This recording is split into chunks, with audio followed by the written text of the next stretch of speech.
जब से ये कबीर नाम की बला आई है, मेरा तो जीना ही दुश्वार हो गया है। इतनी कोशिशें कर ली इसे मारने की, आखिर ये मरता क्यों नहीं? ये बात है उस समय की जब हिंदू और मुस्लिम दोनों धर्मों के काजी, मौलवी और पंडित कबीर परमात्मा को नदी में डुबाकर मारने की नाकाम कोशिश करते हैं। अरे इसकी बातें तो सारी सच है। ऐसे तो ये हमारी दुकानें बंद करवा देगा। आखिर इस कबीर को गीता जी के श्लोक कैसे याद है? ये तो अनपढ़ जुलाहा है।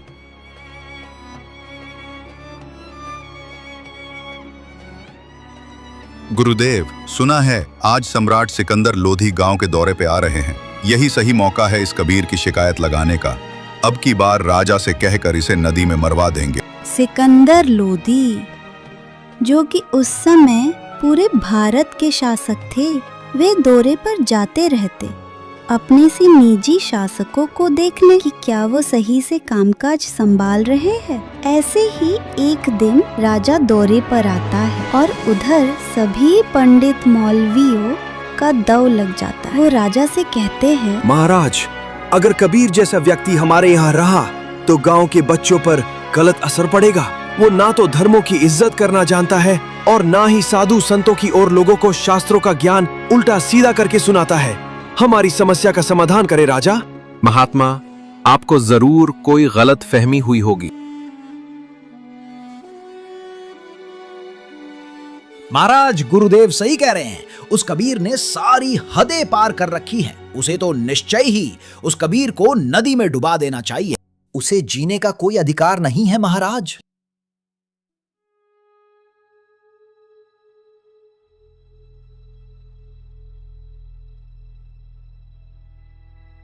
आइए सेक तक कीजिए, कैसे आना हुआ? कहीं कोई चीज की कमी तो नहीं है?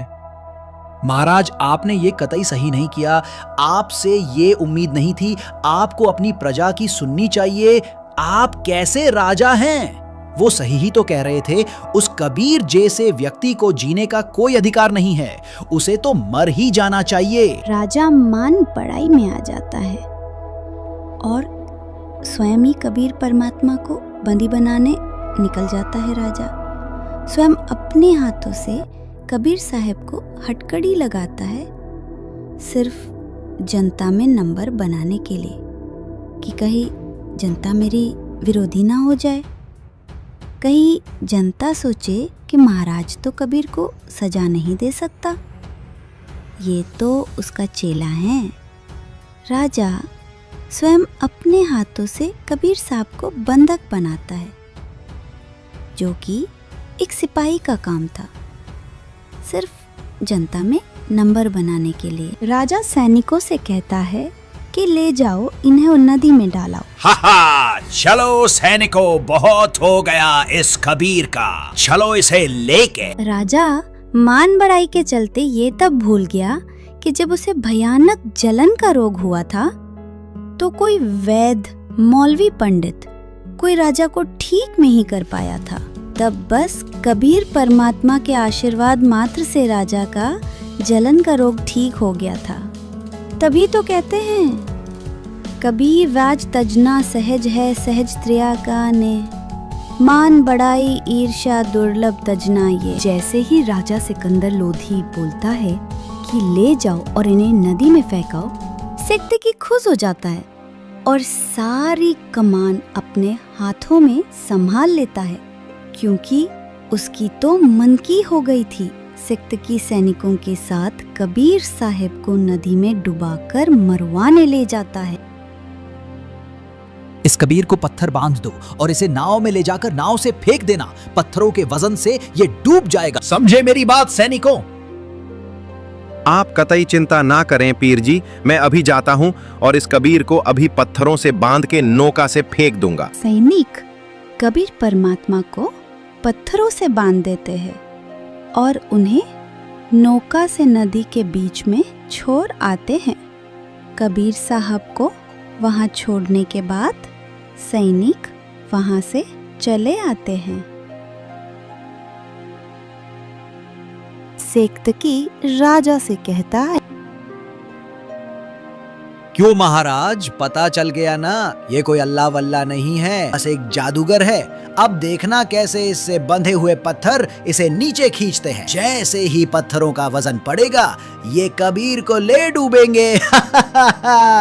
कबीर परमात्मा से बंधे हुए पत्थर अपने आप खुल जाते हैं और जहाँ राजा नदी किनारे खड़ा था, वो ही एक पत्थर का बड़ा टुकड़ा सीधा चलते हुए आता है और किनारे पे धड़ाम से टकराता है। राजा दूर जाके गिरता है मान बढ़ाई में। राजा इतना अंधा हो चुका था कि ये भी सोच नहीं सका कि एक पत्थर ऐसे कैसे आ सकता है। यहाँ खड़े खड़े मेरा मुंह क्या देख रहे हो? जाओ और जाके इस कबीर को पत्थर फेंक फेंक के मारो। कबीर साहब नदी के बीच में थे। सभी लोग जब भी कबीर परमात्मा पर पत्थर फेंकते, वो तो बस कुछ फेंक जाता और नदी में गबाक हो जाता। अरे तीर चलाओ, गोलियां चलाओ, पत्थर वहां तक नहीं पहुंच रहे हैं। सभी लोगों ने देखा कि पत्थर तो वो तक पहुंच ही नहीं रहे हैं, तो सभी बंदूक तीर कमान ले आते हैं। कबीर परमात्मा जल पर ऐसे बैठे हैं जैसे जमीन पर बैठे हों। वो कबीर साहेब पे खूब बंदूक की गोलियां व तीर चलाते हैं, लेकिन सभी तीर और गोलियां कबीर परमात्मा के निकट से निकल जाती। उन्होंने देखा कि तीर और गोलियां तो कबीर साहेब को छू तक नहीं पा रही। तभी सेक्तकी सैनिकों से कहता है, सैनिकों जाओ जाकर तोफ लेकर आओ, मैं भी तो देखूं इस जुलाहे की जादूगरी कब तक मेरे सामने टिकती है।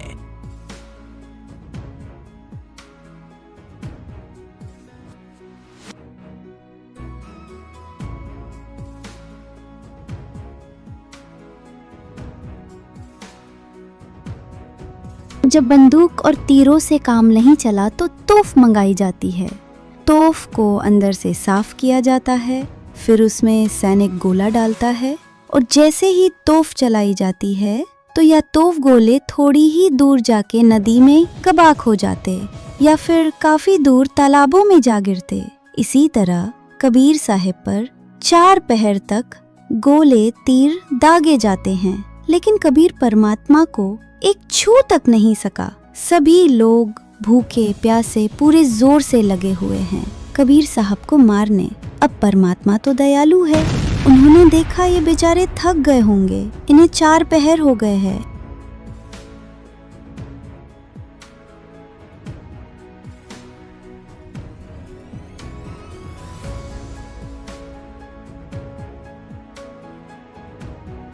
चार पहर तक लगातार कबीर परमात्मा पर गोले दागे जा रहे। जहां भी गोले जाके गिरते, वहां के तालाब सूख गए, खड्डे हो गए जमीनों पे। कबीर परमात्मा ने सोचा कि मैं ही जल के नीचे चला जाता हूँ, जिससे इन्हें लगे कि मैं डूब गया हूँ। ये वापस घर तो भी चले जाएंगे, कुछ खा पी लेंगे।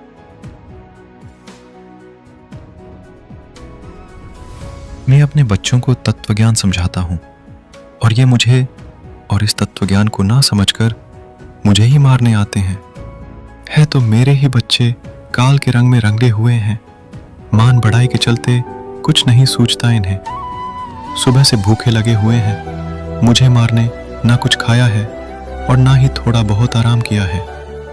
एक काम करता हूँ, मैं ही जल के नीचे चला जाता हूँ, जिससे इन्हें लगे कि मैं डूब गया हूँ। घर तो भी चले जाएंगे, जाकर आराम कर लेंगे।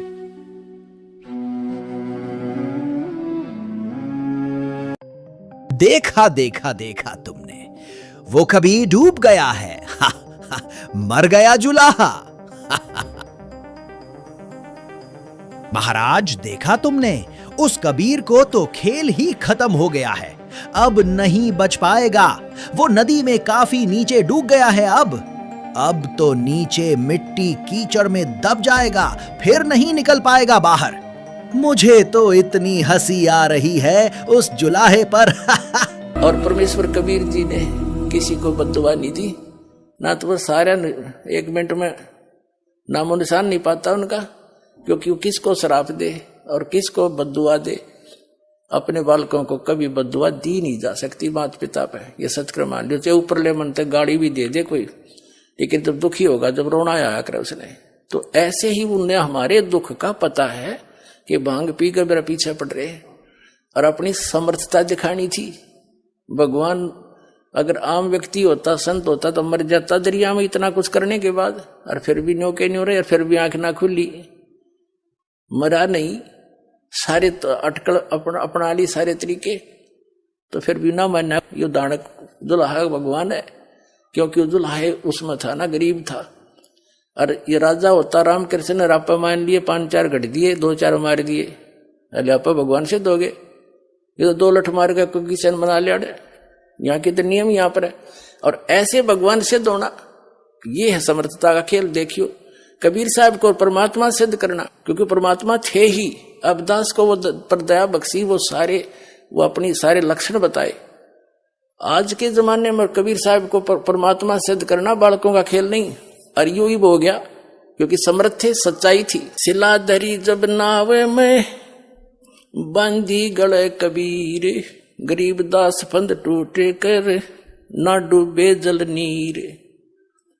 परमात्मा के गले में पत्थर बांध दिया, और वो जब गंगा में डाले तो वो पत्थर टूट गया गले से। मालिक बैठ के नो जल के ऊपर दोबारा, और वो पत्थर जो था वहां से चलकर समुद्र, इसको ऊपर जल के ऊपर से चलकर वो पत्थर की शिला जहां सिकंदर लोधी खड़ा था उसकी तरफ आई, नोखा काट ठानती जैसे नौका चला कर जंजन वाली, और आके उसके धड़ाम देसी लगी किनारे पे। सिकंदर 10 कदम पीछे गया, और फिर भी ना समझ में आई, पत्थर तिरका आवे, और भगवान ये डूबे नहीं, तो और क्या क्या जुल्म किया इन्होंने। शिला चली सा और को देखत का ख्याल, गरीबदास कबीर का आसन अदर हमाल। मालिक तो दरिया पर बैठे हैं जल के ऊपर, और वो पत्थर जो गढ़ में बांध रखा था वो टूट कर मालिक के गल से और पानी के ऊपर से सिकंदर लोधी सा की ओर भागी आई। फिर कहते हैं गुस्से माँ के बोले तीर मारो, बाण गोली मारो इसके। तीर बाण गोली चला ये तोप रख लो सोरे, तोप गरीबदास उस जुल्हदी के एक गई नहीं और। जिसको तुम जुलाहा कहते हो, जिसको आप एक कवि मानकर उसकी फाइल को बंद किए बैठे हो, उसकी महिमा आदरणीय गरीबदास साहिब जी आंखों देखी, और उनके द्वारा प्राप्त दृष्टि से तुलसीदास जी की तरह यथार्थ करे। कहते हैं तीर बाण गोली चलाएं और तोप रख लो शोर। गरीबदास उस जुल्हदी के यानी उस दानक के जुल्हे के एक गई नहीं और, उसकी ओर एक भी नहीं गई गोली। उड़े फिस इधर फिर आकाश में हो जा, खूब निशाना शान नौकर दिनू जा। अब क्या बताते हैं, अदर धार गोले बह ये जल के बीच गबाक।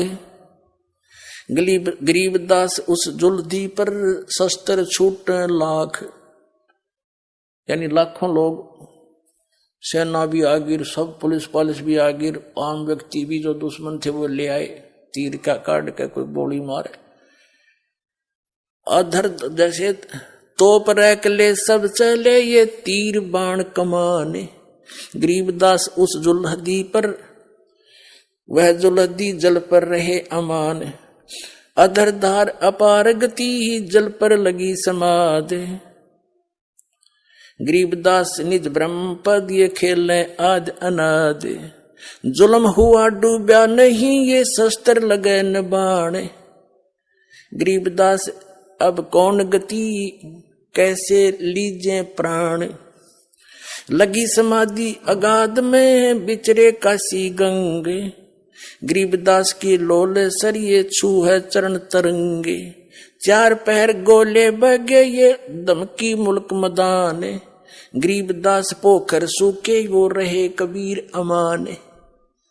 कितनी प्यारी व्याख्या की है कि 4 पहर तक, 8 पहर का दिन रात होता है, 4 पहर माने 12 घंटे तक उस परमात्मा पर पत्थर तीर और गोले तोप के ये मारे गए। और परमात्मा बैठे गंगा के बीच में, दरिया के बीच में, जल के ऊपर, जैसे थल पर बैठा करे। अब वहां उसने मारने कौन जा, तो वहीं से तोप और तीर किसी किसी तरह अंड करो इसका।